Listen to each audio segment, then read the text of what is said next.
찬양 가운데 영광 그 기억나십니까? 영광 아시죠? 아, 네. 여러분이 그 찬양을 부르실 때 저 뒤에서 누나의 귀에 대고 영광 굴비를 외쳤던 손정국이 아버지 집에 가면 또 혼나겠죠. 목사님 가족이 찬양하시는 거 보니까 중건이가 많이 보고 싶네요. 여러분들 부모님하고 같이 계신 분들도 계시고 또 떨어져 계신 분들도 계실 텐데 저는 이 중국이를 보면 늘 기쁨이 있습니다. 예, 어떻게 저렇게 철이 없을까? 어떻게 저렇게 해맑을까? 농담이에요. 할 일 잘하고 있습니다. 예, 여러분들 부모님들도 아마 마찬가지실 거예요. 여러분들 보시면서 그냥 눈에 넣어도 안 아픈 그런 자녀들일 텐데 예, 성탄을 맞이해서 같이 계시든 떨어져 있다 부모님의 사랑을 다시 한번 생각해 보시는 시간이 되시기 바라고요. 오늘은 여러분이 얼마나 하나님께 은혜를 받고 감사한 일이 많은지를 제가 화면을 통해서 보여드리도록 하겠습니다. 제가 중간중간에 이걸 넘길 때 그냥 이렇게 조용히 넘기지 않고 이걸 이렇게 액션을 취할 거예요. 그건 제 시스템상 창희 형제랑 저랑 사인을 주고 가야 되기 때문에 제가 괜히 막 이 노트북이 무슨 이상이 있어지 이러는 게 아니고 그냥 우리들끼리 사인이고 예. 그러니까 그냥 알아들으시면 됩니다. 저게 히브리어 원문이에요. 오늘 읽은 이사야서 9장 예, 그 원문인데 요거를 히브리어 원어로 한번 들어보시기 바랍니다. העם ההולכים בחושך ראו אור גדול, יושבי בארץ צלמוות אור נגח עליהם. הרבית הגוי, לא הגדלת השמחה, שמחו לפניך כשמחת בקציר. כאשר יבילו בחלקם שלל. כי את עול סובולו ואת מטה שכמו, שבט הנוגס בו, החיתותה כיום מדיין. כי כל שאון שואן ברעש, ושמלה מגוללה ודמים, והייתה לשרפה מאכולת אש. כי ילד יולד לנו, בן ניתן לנו, ותהי המשרה על שכמו, ויקרא שמו, פלא יועץ אל גיבור, אביעד שר שלום. למרבה המשרה ולשלום אין קץ, על כיסא דוד ועל ממלכתו, להכין אותה ולסעדה במשפט ובצדקה מעתה ועד עולם, קנאת אדוני צבאות תעשה זאת. 여러분들 얼굴 보니까 대충 무슨 생각 하시는지 알 것 같아요. 한 두세 분 얼굴이 찡그리신 분들도 계신데 뭐 그럴 것까지는 없죠. 제가 이걸 왜 들려드리냐면 우리가 이제 설교하기 전에 이내자매가 성경을 읽지 않습니까? 어떤 분들은 이내자매 목소리가 뭐 아나운서 같아서 좋다 뭐 이런 말씀도 있고 그런데 아나운서라고 성경을 다 그렇게 잘 읽는 게 아닙니다. 네, 제가 오늘 처음에 이걸 들려드리면서 우리가 얼마나 많은 은혜를 받고 있는지를 좀 깨달으시라고 제가 말씀드렸잖아요. 이게 목소리가 좋다고 성경을 읽어서 그게 되는 게 아닙니다.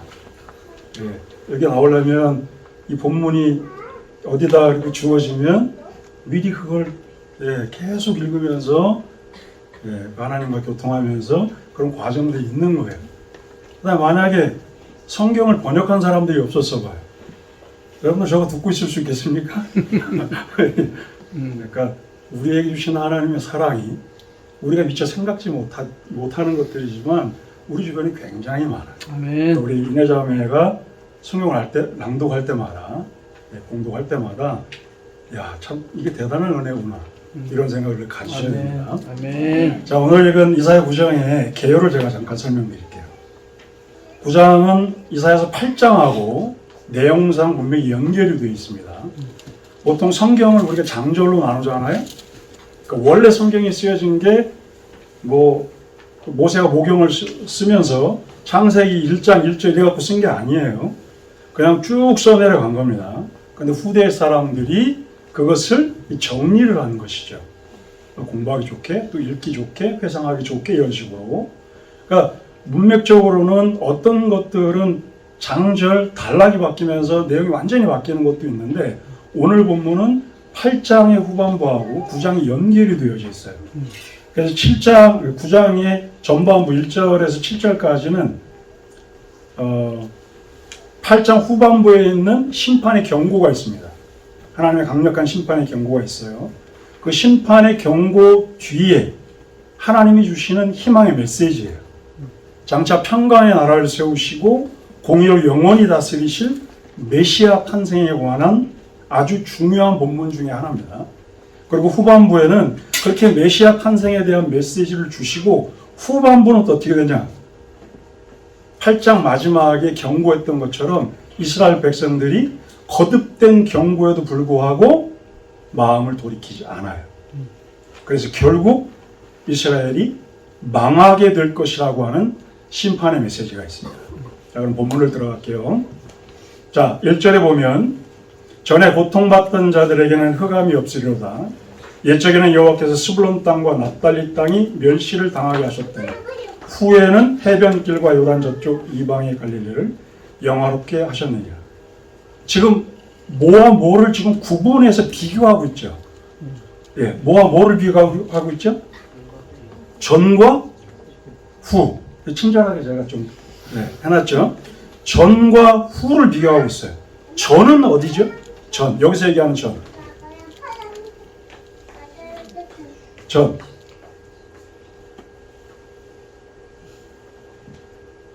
네. 후 앞이죠. 여기서 전, 후는 여러분이 성경을 공독할 때 잘 들으셨으면 어렵지 않게 아셨을 텐데 거기에 뭐 히브리어까지 들어가니까 뭐 정신이 없어갖고 다 잊어버리신 것 같은데 후는 예수님이 이 땅에 오셔서 이루어진 일들이에요. 그리고 저는 예수님이 오시기 전에 나타나는 일들이에요. 그런데 전에 무슨 일이 있습니까? 얘기해 보세요. 저 쳐다보지 마시고 성경 보고. 전에는 무슨 일이 있었어요? 예? 고통이 있었죠. 고통이 있었습니다. 그 다음에 또 뭐가 있었어요? 흑암이 있었어요. 예. 그 다음에 또 뭐가 있었죠? 스불론 땅과 납달리 땅이 멸시를 받았어요. 자, 여러분들 출애굽하기 전에 10가지 재앙으로 하나님이 애굽을 벌하시잖아요. 그 10가지 재앙이 주일학교를 나오시는 분들은 아마 이렇게 외우고 계실 거예요. 피게이파 악도금의 흑장. 주일학교를 안 나오신 분들은 잘 모르시는 거예요. 10번째가 장자의 죽음이에요. 그 바로 전께 뭐죠? 흑암이에요. 피로 물이 바뀌고 뭐 개구리가 나오고 뭐 이 막 독종 막 이렇게 쭉. 근데 그것은 점진적으로 더 강하게 벌을 주는 거예요. 근데 마지막 장자가 죽기 바로 전에 재앙이면 어떤 거예요? 엄청나게 큰 거죠. 흑암. 여기에서 이 흑암은 아무것도 눈에 보이지 않는 인간의 절망을 표현하고 있습니다. 아무것도 보이지 않고 아무것도 할 수 없는. 정말 전적으로 무능하고 전적으로 타락한 인간의 모습을 보여주고 있는 거예요. 그 다음에 스불론 땅과 납달리 땅. 여기는 변방 땅입니다. 변방 땅. 이사야 시대에는 아수르 군대가 이스라엘 최북단에 위치한 두 지파의 땅을 점령을 했어요. 그러니까 외세 침입으로 점령당한 땅이니까 평화가 있겠습니까? 우리 주변에서 지금 전쟁을 치르고 있기 때문에 직접 경험하지는 않지만 내용을 들어서 이해하는 부분들이 있죠. 우리 땅에 군대가 들어와서 점령하고 있다고 생각을 해보세요. 얼마나 그렇게 힘들고 그렇게 괴롭고 불안하고 할지. 근데 후에는 어떻게 됩니까? 후에는 해변길과 요단 저쪽 이방의 갈릴리 그랬죠. 이것은 앞에 나오는 스불론 땅과 납달리 땅을 다르게 얘기한 겁니다. 다르게. 스불론 땅과 납달리 땅이 갈릴리 지역이에요. 갈릴리 지역. 이스라엘 백성들이 요단을 점령하고 배군했을 때 그 땅이 스불론과 납달리 지파에 배분이 됐어요. 거기를 갈릴리 지역이라고 하는 겁니다. 그러니까 예전에 변방 지역에 있었던 이 외세 침입을 받아서 흑암 가운데 있었던 그 지역이 후에는 어떻게 된다는 거예요? 영화롭게 된다는 거예요. 그냥 뭐 좋아졌다, 조금 상황이 좋아졌다, 뭐 이런 게 아닙니다. 영화라고 하는 단어를 썼어요. 완전 극적인 대비가 되는 단어죠. 예수님이 없던 때에는 전적으로 무능해서 아무것도 할 수 없는 절망적인 인간의 상태가 예수님 오신 이후로 어떻게 됐다는 거죠? 영화롭게 되었다는 거예요. 아멘. 한 가지만 더 부탁을 드릴게요. 제가 겨울철에 알러지가 좀 있습니다. 다른 게 아니라 콧물이 나오는 알러지예요. 네. 제가 이걸 만질 때마다 집사람이 저기서 사인을 줘요. 막 이러는데 이게 어쩔 수 없습니다. 코가 질질 흘러서 하는 것보다 깎는 게 낫죠. 그러니까 신경 쓰지 마세요. 그냥 그런 겁니다. 네. 그러니까 전과 후가 극명하게 대비가 되는 겁니다. 한 절 속에서. 아멘. 예. 자, 근데 이 갈릴리 지역이 예수님이 태어나셔서 사역을 하실 때 아주 중요한 지역으로 나오기 시작합니다. 예수님께서 스불론과 납달리 지경, 이 갈릴리 지역에서부터 사역을 시작하셔요. 가나의 혼인잔치. 그게 갈릴리. 예수 그리스도가 오심으로 인해서 전과 후가 극명하게 바뀌는 모습을 성경이 얘기해 주고 있습니다. 아멘. 2절도 마찬가지입니다. 2절. 계속해서 전과 후가 비교가 되죠. 행하던 백성. 행하던 백성이 뭐예요? 예. 행하던 백성. 뭘 행해요? 예. 말이 빠진 거예요. 전에 흑암 가운데 행하던 백성이에요. 전에 흑암 가운데 행하던 백성이 뭘 봐요? 큰 빛을 봐요. 그리고 사망의 그늘의 땅에 거주하던 자. 이건 흑암을 다른 말로 표현한 겁니다. 흑암을 다른 말로 절망적인 상황을 표현한 거예요. 그러니까 흑암 가운데 있었던 백성들, 사망이 그늘진 땅에 거주하던 백성들이 뭘 본다는 거예요? 큰 빛, 또 빛. 이 본문이 예수님의 탄생에 관계된 거라고 말씀을 드렸으니까 당연히 이 빛은 누구였어요? 예수님인 거죠. 아멘. 3절. 주께서 이 나라를 창성하게 하시며 그 즐거움을 더하게 하셨으므로 추수하는 즐거움과 탈취물을 나눌 때의 즐거움과 같이 그들이 주 앞에서 즐거워했다. 빛이 비추니까 어떤 현상이 나타나냐면 이 나라가 창성하게 되는 역사가 나타나는 겁니다. 아멘. 그 전에는 절망이에요. 흑암이에요. 사망의 그늘에 앉아 있었어요. 희망이라고는 전혀 없는 상황인데 주님께서 큰 빛으로 우리에게 다가오시니까 이 나라가 어떻게 돼요? 네, 그냥 뭐 강대해졌다, 좋아졌다 이게 아닙니다. 네, 최상급을 쓰는 거예요.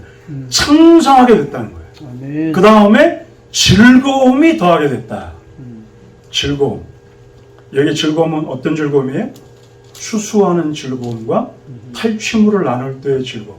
자, 여러분들이 농부는 아니었겠지만 여러분들이 예를 들어서 한 달 동안 열심히 일했어요.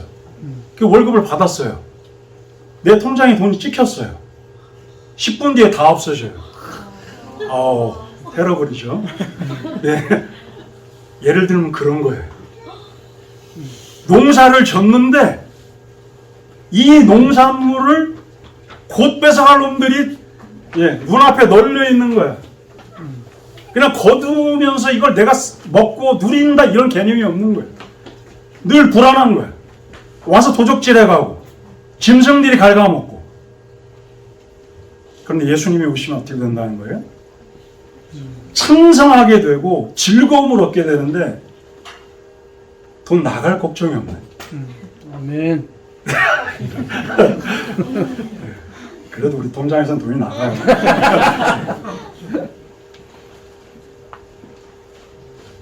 그 다음에 하나의 더 즐거움이 뭐예요? 탈출. 탈취물을 나눌 때. 여러분들 러시아에서 군대 가라고 징집령 내리니까 젊은 사람들 다 어떻게 해요? 뭐 군대 가는 사람도 있지만 뉴스가 돼서 나오는 것들은 옆 나라로 막 탈출하고 그러죠. 여기서 질문 드립니다. 우리 한국 땅에 전쟁이 났어요. 만약에 군대 갈 겁니까? 예, 쉽지 않은 거예요. 그러나 갈 거라고 믿어요. 네. 이 즐거움은 어떤 즐거움이냐면 말로 다 할 수 없는 두려움으로 전쟁에 참가한 거예요. 근데 이 전쟁에 내가 승자가 될 거라는 보장이 단 1도 없어. 네. 워낙 강대한 나라들이기 때문에 이미 아수르가 쳐들어와서 납달리 스불론 지역을 점령하고 있고 흑암 가운데 있고 어떻게 할 수가 없는 거예요. 그런데 예수님이 오시면 그 전쟁의 양상이 바뀝니다. 아멘. 전쟁에서 이기는 것을 탈취물을 취하는 것으로 표현할 때가 많잖아요. 그러니까 여기서 탈취물을 취해서 나눈다는 얘기가 뭐냐면 전쟁을 이겼다는 거예요. 아멘. 그리고 전쟁을 이기는데 전쟁의 양상도 여러 가지입니다. 양쪽이 전부 피해를 극심하게 입고 뭐 거둘 게 없는 전쟁들이 있어요. 둘 다 깨져가지고. 근데 이 전쟁은 무슨 전쟁이에요? 남는 전쟁. 탈취물이 있는 전쟁이에요. 아멘. 즐거움을 느낄 만큼 탈취물이 있는 전쟁. 전혀 가망성이 없었던 전쟁인데 주님으로 힘을 삼고 나가서 전쟁을 치렀더니 전리품이 어마어마하게 생겨요. 아멘. 우리 삶 속에 이런 경험도 너무 많잖아요. 네. 도저히 할 수 없을 것 같았는데 그냥 이제 순종하고 주님의 이름으로 나가서 나는 그냥 한 거 없는데 뭔가 내게 엄청난 것들이 주어지고 그게 기쁨이 되어지는 경험들이 우리 안에 있잖아요. 바로 네. 이게 그런 것들입니다. 아멘. 근데 이 사람들은 주께서 이런 일들을 하셨다는 것을 성경을 보면서 아는 거예요. 그래서 이 사람들이 마지막에 주 앞에서 즐거워하는 거예요. 주 앞에서 즐거워했다는 얘기는 그 모든 일들을 행하신 분이 주라는 걸 아는 거예요. 아멘. 그리고 주님의 행하신 일을 즐거워할 뿐만 아니라 그 일을 행하신 그분 자체. 그래서 소요리 문답의 제1번 인생의 목적이 무엇이냐. 하나님을 영화롭게 하고 또 그를 영원토록 즐거워하는 것이다. 아멘. 하나님의 행하신 일을 즐거워하는 것뿐만 아니라 그 대상이신 하나님을 즐거워하는 단계까지 나아갈 수 있다는 겁니다. 아멘. 자, 4절. 이는 그들이 무겁게 맨 명예와 그들의 어깨의 채찍과 그 압제자의 막대기를 주께서 꺾으시되 미디안의 날과 같이 하셨습니다. 여기는 하나님이 하신 구체적인 일들을 또 설명하고 있는 거예요. 여기 멍에, 채찍, 막대기 이건 어떤 때 쓰는 도구냐면 노예들을 다룰 때 쓰는 도구. 노예들을 다룰 때 언뜻 어디가 생각나세요? 애국. 그죠? 애국에서 종살이 할 때. 이거 너무 노역심에 줄여져. 그럼 어떻게 해요? 냅다 더 주고 더 때리고 막. 그 사람들이, 그러니까 이스라엘 백성들이 애국에서 노예로서 고역을 당할 때 멍에, 채찍, 막대기 이런 걸로 맞고 압제를 당한 거예요. 근데 하나님 어떻게 하셨어요? 꺾으셨다. 그냥 꺾어버리시는 거예요. 아멘. 꺾으신다. 아, 너무 멋있는 단어예요. 그 저는 문학을 하는 사람들이 너무 부러웠다. 어떻게 저 똑같은 건데 어떻게 저렇게 멋지게 표현을 할까? 단어 하나 이런 걸 또 연기자는 또 어떻게 표정 하나로 그걸 다 설명할까? 너무 훌륭한 분들이 많아요. 자, 하나님께서 구체적으로 종살이 당했을 때 압제당하고 있는 그런 상황들을 일순간에 꺾으시는 거예요. 근데 어떻게 하시냐? 미디안의 날과 같이 하셨다. 사사기 7장 2절에 보면 여호와께서 기드온에서 행하신 말씀이 나옵니다. 한번 읽어볼까요? 여호와께서 기드온에게 이르시되 너를 따르는 백성이 너무 많은지 내가 그들의 손에 미디안 사람을 넘겨주지 아니하니 이는 이스라엘이 나를 거스르고 스스로 자랑하며 내 손이 나를 구원할까? 자, 미디안과 전쟁을 치를 때 오히려 사람이 많은 것 때문에 하나님이 고민하시는 거예요. 왜? 사람이 많아서 전쟁에서 이기면 사람들은 그게 자기들이 잘해서 된 걸로 알아요. 그런데 하나님께서 미디안을 꺾으시는 그날처럼 하나님의 백성들이 가지고 있는 그 모든 억압들, 이런 것들을 일시에 꺾어버리시는데 너희들의 힘으로 된 것이 단 한 개도 없다.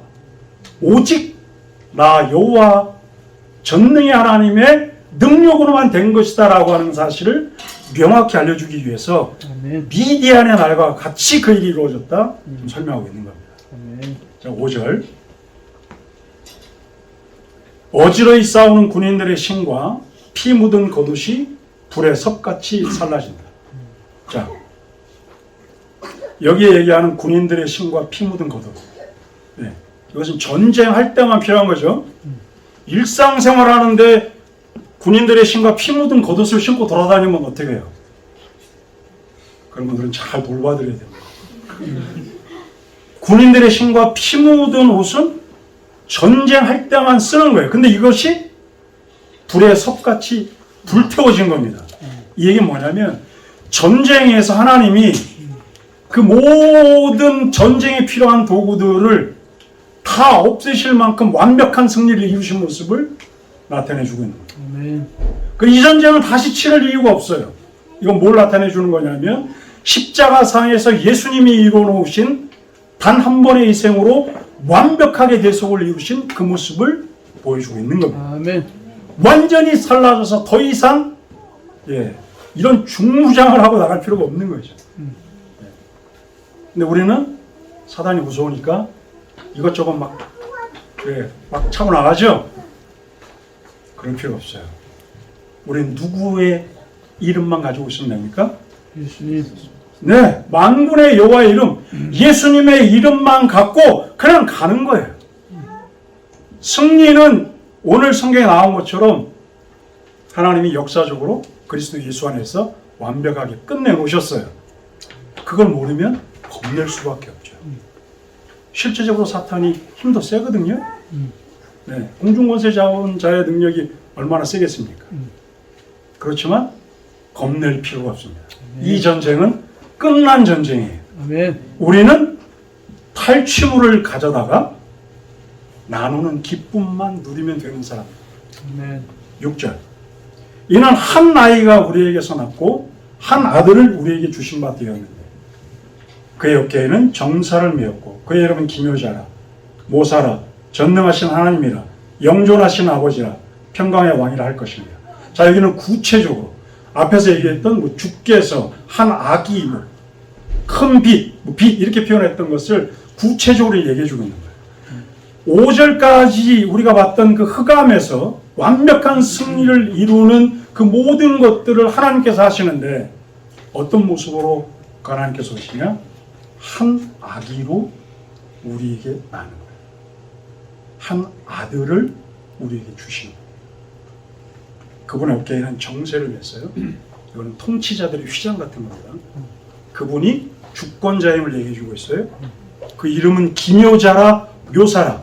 이건 원더풀 카운셀러 이렇게 붙여서 해석하기도 하고 따로따로 나눠서 설명하기도 하는데 기묘자, 기묘하다 우리가 이런 말 쓰잖아요. 놀라운 거예요. 하나 예수 그리스도 안에 있는 이 기묘함은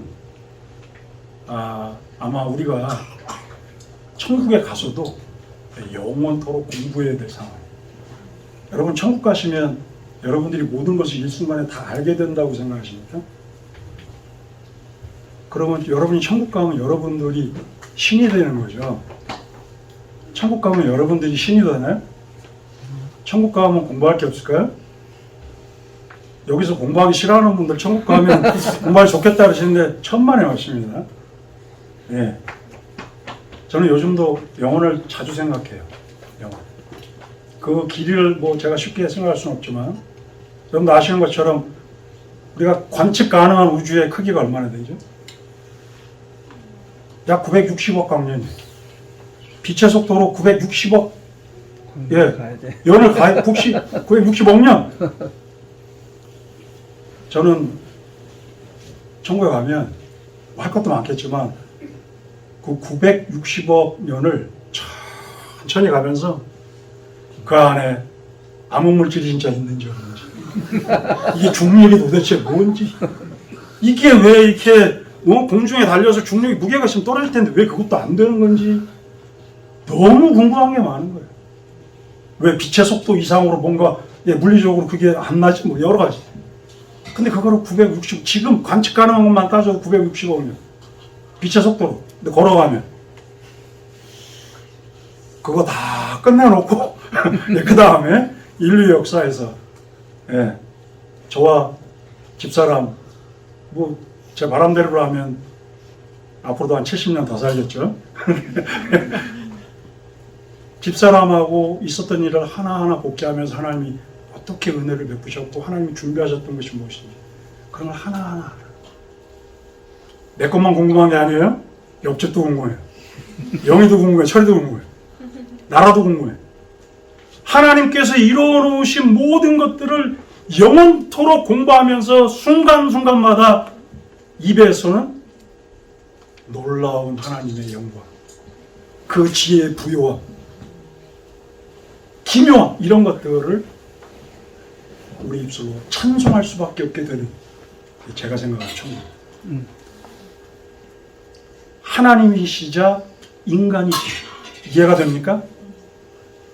하나님이신데 인간이. 하나님이신데 인간이 아니면 구원을 이룰 수 없어요. 그래서 동정녀를 통해서 탄생을 한 거예요. 네. 물리적으로 가능합니까? 아니죠. 너무 신비스러워요. 그래서 기묘자. 모사. 하나님의 모든 지혜를 알고 계셔서 인간이 가지고 있는 아주 근본적인 문제에서부터 인간이 가지고 있는 그 모든 문제를 다 통틀어서 그 어떤 한 가지도 해결하시지 못할 것이 없는 그런 힘을 가지고 계신 분을 모사, 카운셀러라고 표현하고 있는 겁니다. 그분은 전능하신 분, 이루시지 못할 것이 없으신 분, 또 영존하시는 분입니다. 영원부터 영원까지 계신 분이고 그분은 평강의 왕이죠. 우리가 죄를 범해서 하나님과 관계가 단절되고 그래서 잃어버렸던 그 평강, 그 평강의 원형을 예수님을 통해서 회복할 수 있게 된다고 하는 것입니다. 아멘. 자, 7절 마지막이죠. 끝날 때가 됐다는 얘기입니다.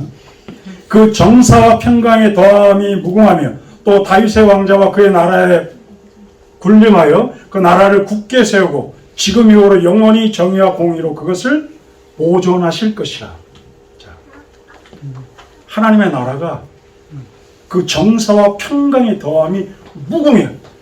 그러니까 아까 창성이란 말이 나왔잖아요. 그 창성함이 더 창성해지고 더 창성해져서 그 창성이 무궁해지는 거예요.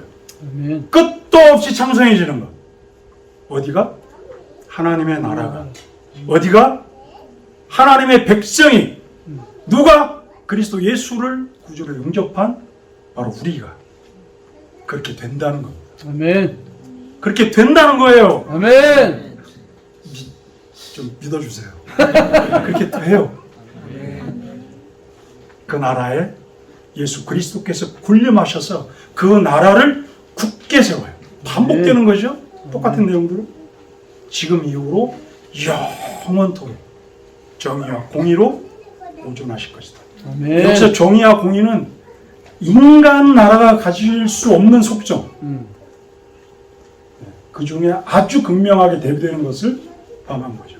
하나님의 공의로, 하나님의 정의로 유지되어지는 불편, 부당함도 없습니다. 누가 손해를 보고 누가 이익을 더 얻고 이런 것도 없어요. 그리스도 안에서 그 무한하신 하나님의 사랑을 완벽하게 평등하게 받아들일 수 있는 아멘. 그 하나님의 나라를 표현하고 있는 거예요. 근데 이 마지막에 클라이막스로 멋있는 말이 나옵니다. 만군의 여호와의 열심히 이를 이루시리라. 아멘. 이 말씀이 성경에 세 군데 나옵니다. 열왕기 하 19장 31절에 나오고 이사야서 37장 32절에 똑같은 구절이 나옵니다. 앞에 쭉 이게 예수님이 오셔서 어떻게 될 것이다, 나라가 어떻게 될 것이다, 무궁하게 창성할 것이다, 다 써놨지 않습니까? 그리고 마지막에 도장을 찍는 거예요. 이 일은 내가 한다. 아멘. 저도 가끔 그렇게 얘기할 때가 있어요. 중국한테 뭐 이렇게 다 얘기해가지고 나 아빠야. 아시죠? 그거 무슨 말인지. 그죠? 내가 아빠라고 해줄 수 있다는 얘기죠. 근데 지금은 잘 안 믿어요. 뭐 해줄 수 있는 게 별로 없거든. 사람은 공을 많이 치고 또 상황이 또 안 될 수도 있어요. 그러니까 뉘앙스는 그런 겁니다. 근데 똑같아요. 쫙 다 멋있게 이런 절망, 흑암, 사망의 그늘 다 얘기하시고 창성한 뭐 이런 영광 다 얘기했는데 마지막에 하나님이 멋지게 도장을 쓰시는 거예요. 사인을 만군의 여호와 쫙 아멘. 게임 끝난 거죠.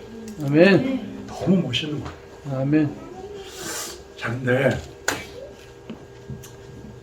이렇게 위대하신 하나님이, 이렇게 크신 하나님이 이런 일들을 이뤄가시겠다고 막 하셨잖아요. 근데 예수님이 아까 좀 전에 우리가 봤던 거에 보면 어떤 모습으로 오신다 했죠? 아기의 모습. 다음 장. 왕이신 그분, 모르는 게 없고 못하실 게 없고 모든 문제를 다 해결하실 수 있는 그분, 그분은 왕이잖아요. 근데 그분의 오심은 어땠죠? 우리가 성탄에 관계된 성경 구절을 보잖아요. 네, 누가복음 2장 이런 데 예수님이 어떻게 오셨어요? 아기를. 네. 요즘은 또 거기에서 말구유라고 그러잖아요. 말구유라고 우리가 알고 있잖아요. 그게 진짜 말구유인가? 뭐 여기에 또 꽂혀갖고 생각해보고 그랬는데 네, 중요한 거 아니죠. 어쨌든 구유예요. 평범하진 않죠. 평범이하죠.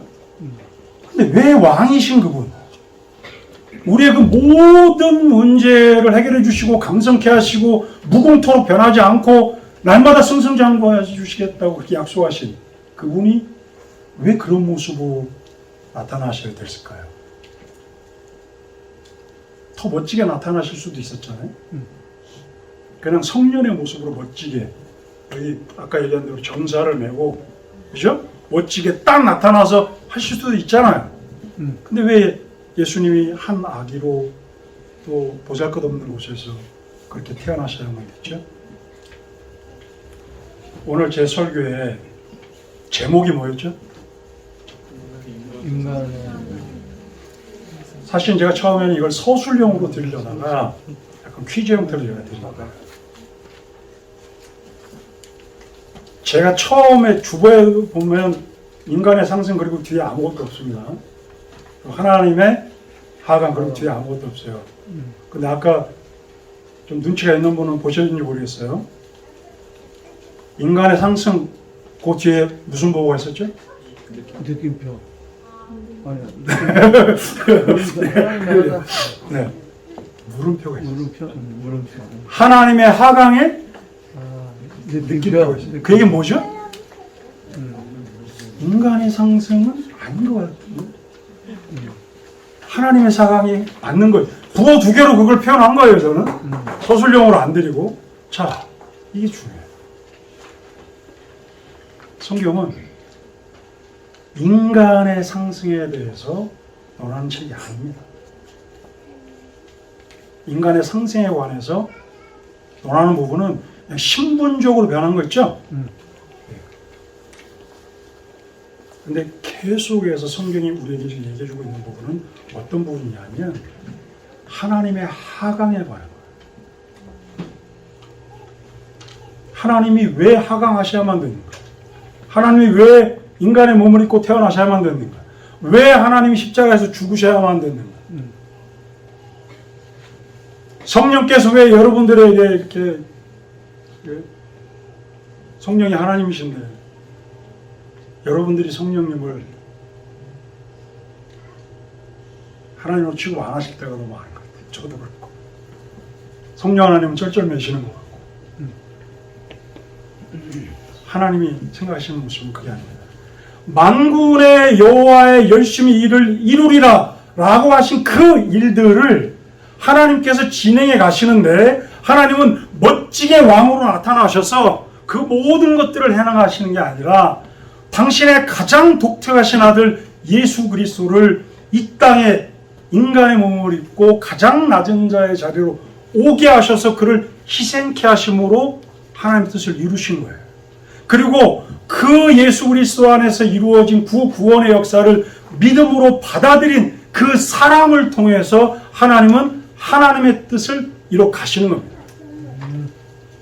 그럼 만군의 여호와의 열심히 이 일을 이루실 거다 생각하면 그 일은 잘 돼야 되겠죠? 근데 우리 주변을 좀 보셔요. 제가 속해 있는 연구소는 늘 보통 사람들보다 앞서서 미래를 연구하는 기관들이니까. 제가 몇 번 말씀드렸을 겁니다. 한국교회 장기적으로 예측되는 교인들의 수, 그건 뭐 한국만 해당되는 게 아니에요. 특별히 이 포스트 코로나 이후에 저희 연구소에서 얼마나 많은 위기가 있을 것인지를 얘기했어요. 근데 교회들은 아직도 잘 모릅니다. 교회가 성장한다는 얘기는, 특별히 양쪽으로 성장한다는 의미는 방법이 두 가지밖에 없어요. 이미 계신 분들은 최대한 오래 사셔야 돼요. 그죠? 그걸 전제로, 최대한 오래 사신다는 걸 전제로 교회에 계신 분들이 자녀를 많이 낳아야 돼요.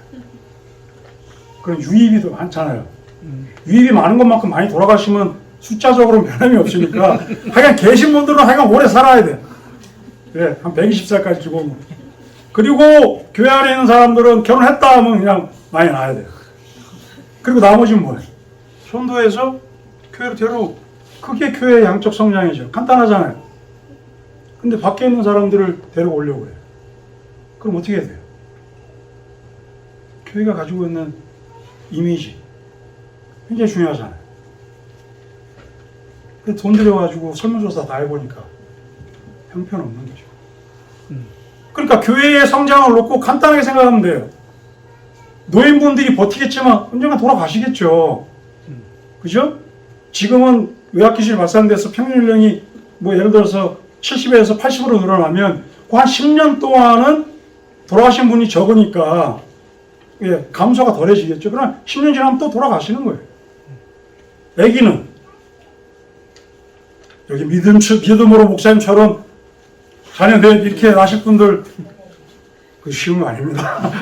예, 예, M4 세대 결혼도 포기하는데 결혼해서 애 낳고, 저는 여기 애 낳는 분들 너무 대단하시고, 애 낳을 수 있어요? 마음대로? 생각만 해도 이게 쉽지 않은 결정들이죠.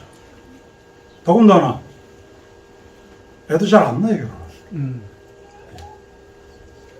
그리고 낳은 애들도 세상적인 가치관을 갖고 있는 사람들이 다 교육을 시키기 때문에 크면 얘네들이 교회에 남아있지 않을 가능성이 높아요. 그리고 교회 이미지는 나빠요. 전도에서 교회로 올 사람이 적어요. 자, 답이 뻔한 거잖아요. 교회 성장이 어떻게 될까요? 어떻게 될까요? 네, 이게 저희는 이런 걸 시뮬레이션에서 숫자로 그냥 알려드리는 거예요. 조금 더 자세하게. 네. 반토막 난다, 뭐 이런 식으로. 우리가 성탄을 맞아서요, 그리스도 예수 안에서 하나님께서 이루어진 그 놀라운 일들을 바라보면서 우리가 할 수 있는 최대한의 즐거움을 누리는 거. 너무너무 중요한 거예요. 너무너무 중요한 거예요.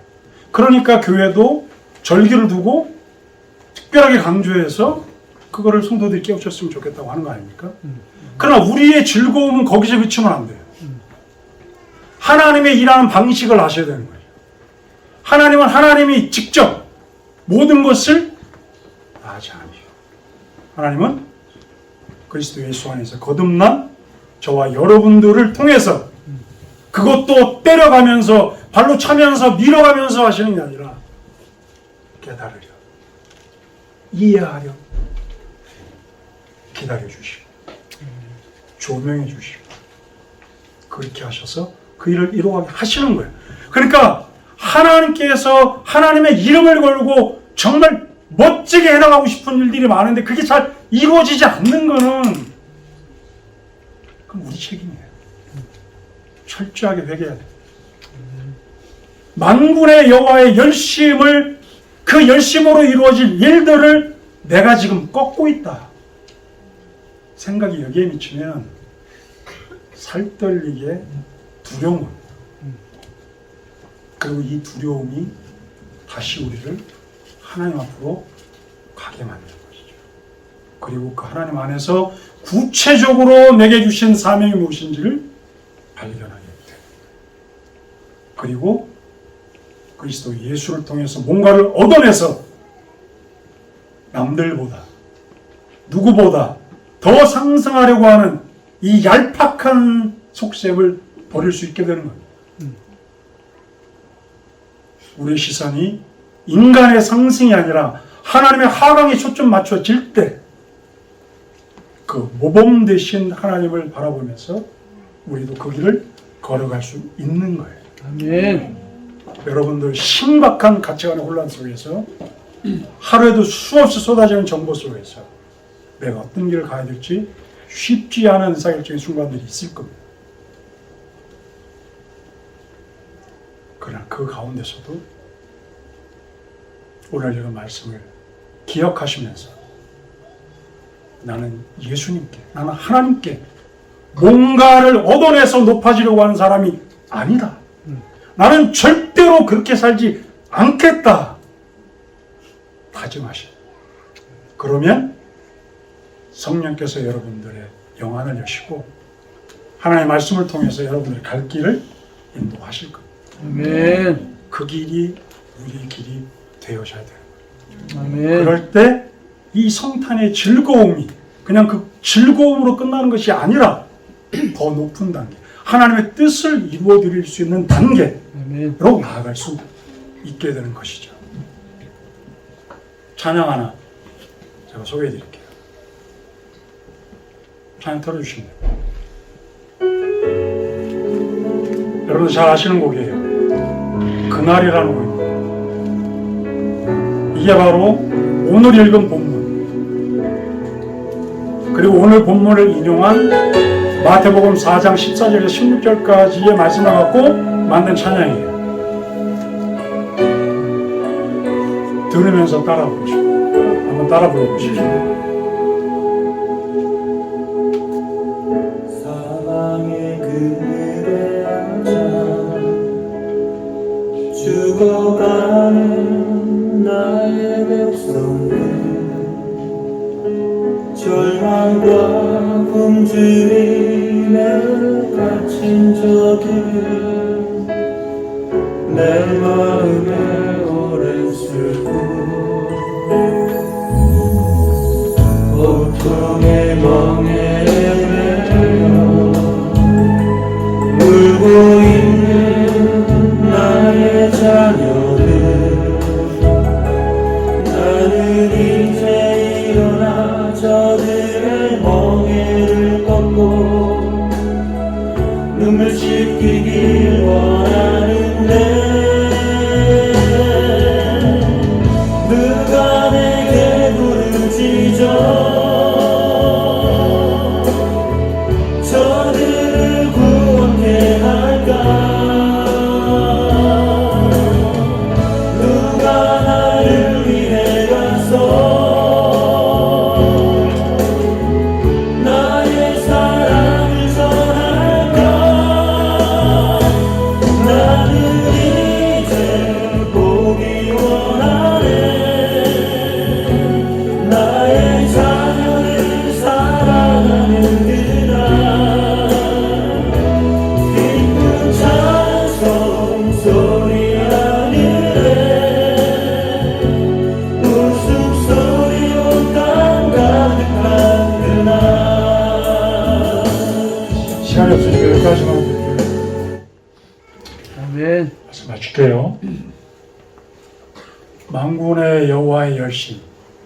그래서 그 열심은 무엇에서 기인한 것일까요?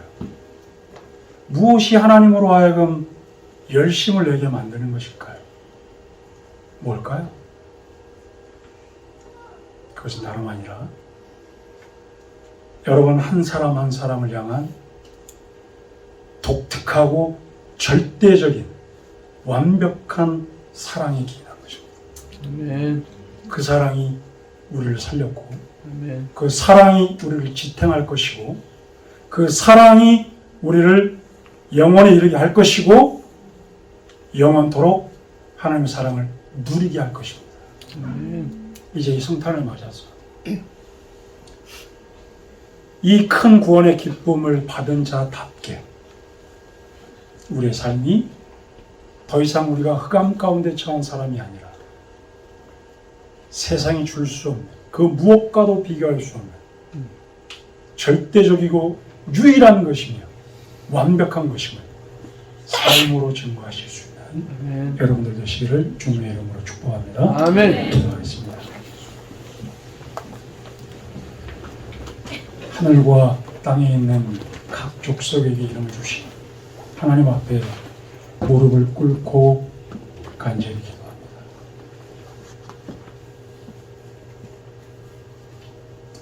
하나님의 영광의 풍성함을 따라 그의 성령으로 말미암아 여러분들의 속사람을 능력으로 강건하게 하시고 믿음으로 말미암아 그리스도께서 여러분들 마음에 계시게 하옵시고 여러분들이 사랑 가운데서 뿌리가 박히고 터가 굳어져서 능히 모든 성도와 함께 지식에 넘치는 그리스도의 사랑을 알고 그 너비와 길이와 높이와 깊이가 어떠함을 깨달으셔서 하나님의 모든 충만하신 것으로 여러분들에게 충만하게 되시기를 간절히 바랍니다. 아멘. 우리 가운데서 역사하시는 능력대로 우리가 구하거나 생각하는 모든 것 위에 더 넘치도록 능히 하실 하나님께 교회 안에서건 교회 밖에서건 그리스도 예수 안에서 영광이 대대로 영원 무궁할 수 있게 되기를 예수님의 이름으로 기도 올려옵나이다. 아멘.